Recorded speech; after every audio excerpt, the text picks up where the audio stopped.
কলকাতাৰ আৰজিকৰ চিকিৎসা মহাবিদ্যালয়ত চিকিৎসক হত্যাৰ প্ৰতিবাদ সদৌ অসম বাঙালী যুৱ ছাত্ৰ ফেডাৰেশ্যনৰ ডিব্ৰুগড় জিলা সমিতিয়ে পশ্চিমবংগৰ আৰজিকৰ চিকিৎসা মহাবিদ্যালয়ত এগৰাকী চিকিৎসকক ধৰ্ষণ আৰু হত্যা কৰাৰ বিৰুদ্ধে ৰাজপথলৈ ওলাই আহিল সদৌ অসম বাঙালী যুৱ ছাত্ৰ ফেডাৰেশ্যন জিলা সমিতি আৰু ডিব্ৰুগড় নাগৰিক। জিলাখনৰ গ্ৰেহাম বজাৰস্থিত পূজা হস্পিটেলৰ পৰা গাভৰু পথাৰ তিনিআলিত এই প্ৰতিবাদ সমাপ্ত কৰে। এই ৰেলীত মহিলাসকলক সুৰক্ষা দিব নোৱাৰা চৰকাৰক গাদী এৰক, মমতা বেনাৰ্জীৰ কাম নাই, নিজে এগৰাকী মহিলা হৈ মহিলাক সুৰক্ষা দিব নোৱাৰা চৰকাৰৰ কাম নাই আদি বিভিন্ন শ্লোগানেৰে ডিব্ৰুগড় ৰাজপথ উত্তাল কৰি তোলে। এই নৃশংস হত্যাকাণ্ডত জড়িত দোষীক কঠোৰ শাস্তি প্ৰদান কৰিবলৈ দাবী জনায়। এএমচিৰ চৰিতা তছনিৱাল হত্যাকাণ্ডৰ দৰে মূল অভিযুক্তই যাতে প্ৰমাণৰ অভাৱত সাৰি যাব নোৱাৰে তাৰ বাবে দৃষ্টান্তমূলক শাস্তিৰ ব্যৱস্থা কৰিবলৈ দাবী জনাইছে ফেডাৰেশ্যন ডিব্ৰুগড় জিলা সমিতি আৰু ডিব্ৰুগড় নাগৰিকে। আজি নিন্দা জনাইছো, গৰিহণা যোগাইছো।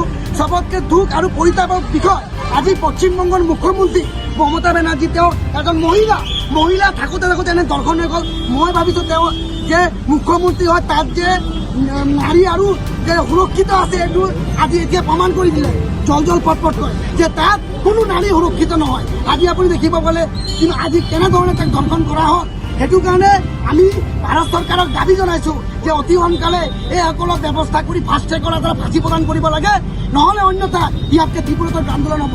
আজি যোৱাকালি আপোনালোকে দেখিব পাৰিছে মিলননগৰ ওচৰত এটা এনেধৰণে কাৰ্য হৈ গ'ল যে ছোৱালী এটা যাওঁতে এনেধৰণৰ আপোনাৰ কোনোবা ধৰক 2-3টামান ল'ৰাই এনেধৰণৰ অপদস্থ কৰিব লৈছে। আপোনালোকে চাওক তাৰ ঘটনা আজি পুনৰাবৃত্তি ডিব্ৰুগড়ত ঘটিবলৈ তো ৰাইজ এতিয়া সজাগ হ'বলৈ হৈ গ'ল।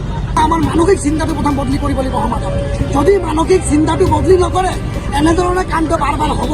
সেইটো কাৰণে আমি এটাই আহ্বান মেছেজ দিব বিচাৰোঁ যে আমাৰ সমাজত নিজৰ যিটো যিটো আমাৰ চিন্তাধাৰা সেইটো সলনি কৰিব লাগিব।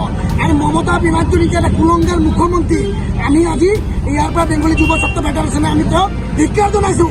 তেওঁক আজি এৰি দিয়ক, তেওঁ উপযুক্ত নহয়। আজি এনেকুৱা ধৰণে কাণ্ড হৈ গ'ল আমাৰ ইয়াৰ পৰা গা জ্বলি আছে। তাৰ লাখ টকা যে কৰি নাৰী নহয়, নাৰীৰ নামত কুলংগাৰ হয়। Mamata Banerjee go back!